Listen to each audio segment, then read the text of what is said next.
ইসলাম এই চমৎকার পরিবেশের মধ্যে আজকে আমরা এখানে সম্মিলিত হয়েছি। আজকে মহাবিশ্ব রাত 7 তারিখ করেছে 7ই মহানবমী। তার সাথে সাথে সেই খানদান উচ্চশিক্ষা সেই বংশের উজ্জ্বল জ্যোতি পরম সূর্য এবং পরম প্রিয় মনোভাব যাকে বলে আমরা জানি বা মানি, আর তারই পবিত্র অনুষ্ঠান। সেই অনুষ্ঠানকে আমরা সবাই সম্মিলিত হয়েছি। তাই আমি আপনাদের কাছে অনুরোধ করব, যেটাকে আমরা মহাপাকে প্রবাদ পর্যন্ত আমরা পৌঁছেছি, তা আমাদের আর একটা কথা আমি আপনাদের কাছে বলি, আমরা দেখেছি আমাদের মধ্যে থেকে আর ওখানের মধ্যে কিছু পার্থক্য হয়ে যায়। আমাদের ভক্তবৃন্দ যারা আছেন, সেখানে যারা আছেন, তারা এখনো হয়তো মাদার পাকে পৌঁছতেই পারেনি। আগেই এসে জিজ্ঞাসা করবেন যে ট্রেনের সময় কটায় কটায় আছে, কটায় কটায় ট্রেন আছে। কিন্তু এটা জানে না ভাই, যে যিনি আমাদেরকে নিয়ে এসছেন তিনিই আমাদের পৌঁছাবেন। কি ঠিক কিনা? যিনি আমাদেরকে এখান পর্যন্ত নিয়ে এসছেন, তার যদি দয়া না হতো, তার যদি কৃপা না হতো, তাহলে আমরা এখানে পৌঁছতে পারতাম না। সেই জন্য মওলানা যাকে ডাকবেন তারই সৌভাগ্য এখানে আসা, আর যাকে তিনি ডাকবেন না, সে যতই চেষ্টা করুন না কেন এখানে পর্যন্ত পৌঁছতে পারবে। আর একটা কথা আমি বলি, যেহেতু এটা আম মজলিস না, খাস মজলিস, বিশেষ মজলিস, যারা দরবারে আপনারা ভক্ত এবং গোলাম, পীরকে পীর বলে যদি আপনারা মনে করেন, তাহলে কিন্তু ভুল করুন। পীরকে কি মনে করতে হবে নিশ্চয়ই আপনারা বুঝতে পারছেন। শরিয়তে মুতাহহারা যদি লাগাম না থাকতো আমার পক্ষে, তাহলে আমি বলি না। যেহেতু শরিয়তে মুতাহহারা লাগাম আছে, যার পরিপ্রেক্ষিতে সবদিকে লক্ষ্য করে আমাকে কথা বলতে হবে এবং বলতে হবে।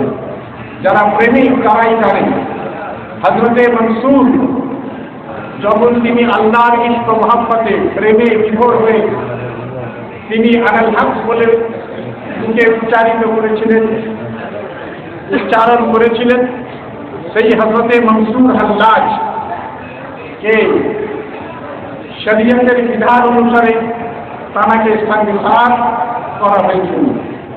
সংসার মানে কি? পাথর নিক্ষেপ করা হয়েছিল তার, এবং তাকে ফতোয়া দেওয়া হয়েছিল ফাঁসিতে চড়াবার জন্য।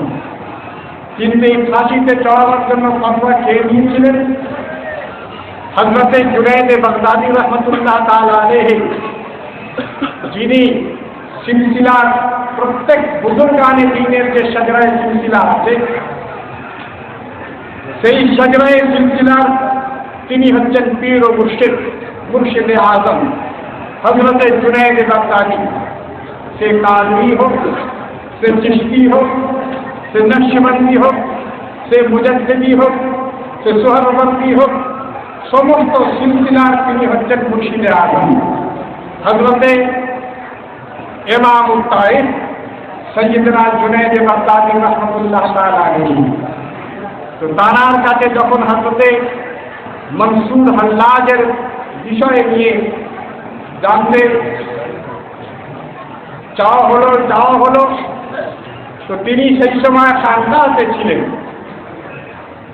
খানকা বলতে যেখানে বুজুর্গানে দ্বীন সুফিয়ায়ে কামিলিনদের মারেফাতের ভেদ তত্ত্বের কথা যেখানে আলোচনা হয় তাকে খানকাহ বলে।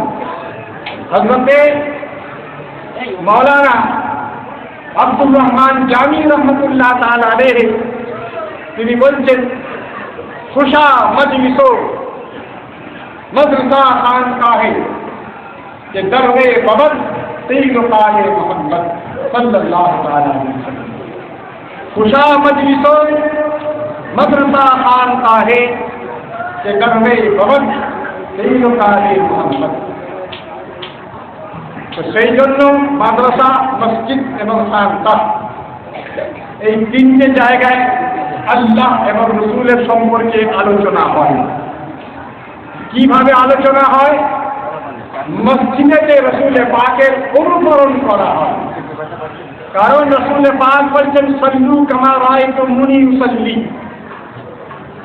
তোমরা আমাকে অনুসরণ নয় দেখে নামাজ পড়ো। রাআইতু মানে হচ্ছে দেখে নামাজ পড়ো, সাল্লু কামা রাআইতুমুনি উসাল্লি। আর মাদ্রাসা হচ্ছে কি? রসুল পাকের জীবন চরিত সম্পর্কে পড়াশোনা করা হয়, কোরআন ও হাদিস শিক্ষা দেওয়া হয়। আর খানকাহ কি? খানকাহতে রসুল পাককে দেখানো হয়। হুজুর সরবরে কায়নাত মদনী তাজদার জনাব মুহাম্মদুর রাসূলুল্লাহ সাল্লাল্লাহু আলাইহি ওয়াসাল্লামকে দেখানো হয়।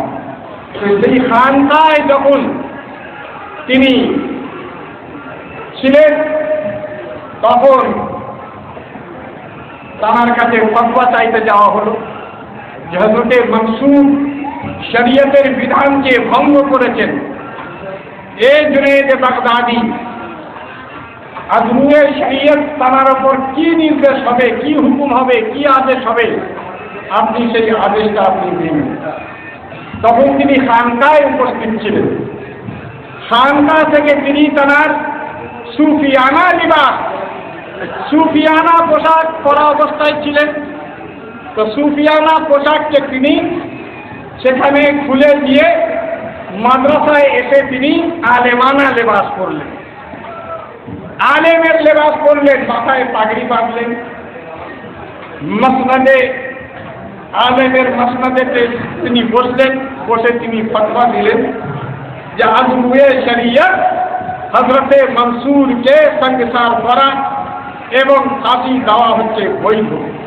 সুলিতে যখন চড়ানো হয় তার আগে সংসার করা হয়, পাথর মারা হয়। তো পাথর মারা হচ্ছে, সেই সময় তিনি কিন্তু হাসছেন। একটা মানুষকে যদি পাথর মারা হয় কেউ হাতে ভাই? হ্যাঁ, তিনি হাসছেন, কাঁদছেন না, হাসছেন। কিন্তু সেই ভিড়ের মধ্যে একজন আহলে দিল ছিলেন, আহলুল্লাহ ছিলেন, আল্লাহ ওয়ালা ছিলেন। তার নাম হচ্ছে হযরতে খ্বাজা শিবলি রহমতুল্লাহ তাআলা আলাইহি। হযরতে খ্বাজা শিবলি তিনি দূর থেকে এসে একটা গোলাপ ফুল নিয়ে হযরতে মনসুরের দিকে ছুড়ে দিলেন। যখন মনসুরের দিকে ছুড়ে দিলেন তো হযরতে মনসুর হাউ হাউ করে কাঁদতে লাগলেন। যখন কাঁদতে কোনো রকম কিছু দেখা গেল না তোমার মধ্যে, তুমি কাঁদলে না বরং হাসলে, আর আমি একটা গোলাপ ফুল দিয়ে আমি তোমাকে মারলাম আর তার জন্য তুমি কাঁদতে আরম্ভ করলে। বলে, শিবলি, এতগুলো লোক যারা বেরোছে তারা আমার সম্পর্কে কেউ অবগত নয়, আমাকে কেউ চিনিনি বা জানেনি। সেই জন্য তাদের মেয়ের লোক, একই রাস্তার মানুষ, একই পথের পথিক হয়ে তুমি যখন আমাকে গোলাপ ফুল মেরেছ তো পাথরের চেয়ে বেশি আঘাত লেগেছে। তার কারণ তুমি জানবে ওয়ালা, জেনে শুনে তুমি আঘাত করেছ। সেই জন্য এই আঘাতটি আমার সব থেকে বেশি আমার জন্য মনে হয়েছে। তা দেখেন ভাই, মনসুর হাল্লাজের এই কথার দৃষ্টান্তে আজকে আমি আপনাদের সবাইকে বলছি, অপরে যদি কেউ কোনো রকম আমাদের নিয়ে সমালোচনা করে তাতে এতটা ব্যথা লাগে না, তার চেয়ে বেশি ব্যথা লাগে নিজের লোক যদি আমাদের সমালোচনা বলেন, ঠিক কিনা? যারা নিজের মানুষ তারা যদি কাছের মানুষ হয়ে আর যদি নিজের পীরের নিজের দরবারের যদি কেউ সমালোচনা করে তো সে জেনে রাখো নিজের পীরের সমালোচনা করেনি, মওলা পাকের সমালোচনা, রাসূল পাকের সমালোচনা করেছে। খালিকে প্রেমে আর কিছুই হবে না, কিছুই হবে না ভাই, এ মাথা ঠোকার কিছু প্রয়োজন হবে না। আপনি জেনে রাখেন রাজনৈতিক হিসেবে যে দল আপনি করেন, আপনি সেই দলের যদি কেউ নেতা হয়, কেউ যদি নেতা হয় বা সেই দলের মধ্যে থেকে যদি আপনি থাকেন তো সেই আমরা সূর্য অস্ত যাওয়া পর্যন্ত এবং প্রত্যেকটা হাজার হাজার সূর্যমুখী ফুলের চেহারা কিন্তু একই সূর্যের দিকে থাকে। তিনি আরবি যে বক্তৃতা করেন তার নাম হচ্ছে আরবি। তো যারা বুঝেছে তারা বুঝেছে, যারা বুঝেছে তারা বোঝেনি, কিন্তু দোভাষী যারা ছিল সেই দোভাষীরা তাদের কথাটাকে নালতলা কানকে শিখিতেন। যেখানকারেরই হোক না কেন, আমাদের প্রত্যেকটা কেন, এমনকি পৃথিবীর যে প্রান্তের হোক না কেন, যদি তার সঙ্গে সম্পর্ক হুজুর গৌস পাকের থাকে তো সে হুজুর গৌস পাকেরই গোলাম বলে পরিচিত হবে, হুজুর গৌস পাকের গোলাম বলে পরিচিত হবে। ট্রান্সমিটার এক জায়গায় থাকে ভাই, কিন্তু ট্রান্সমিটার থেকে যখনই গ্রামেতে আলো জ্বলবে তখনই বোঝা যাবে ট্রান্সমিটারের শক্তি কত, ট্রান্সমিটারের পাওয়ার কত। আর যদি তার থেকে কেউ উপকার না নেয়, উপকৃত না হয়, ট্রান্সমিটারই থেকে যাবে, তার কোনো কাজ কিছুই বোঝা যাবে কি না, বোঝা যাবে না। কি হয়েছে ভাই, তখন থেকে আল্লাহ পাক আমাদেরকে মওলা পাকের গোলাম করেই দুনিয়ার বুকে পাঠিয়েছে। এটা আমাদের বিশ্বাস আছে, যেখান কিয়ামত পর্যন্ত চাইলে ভালো হয়েই আমরা দুনিয়া থেকে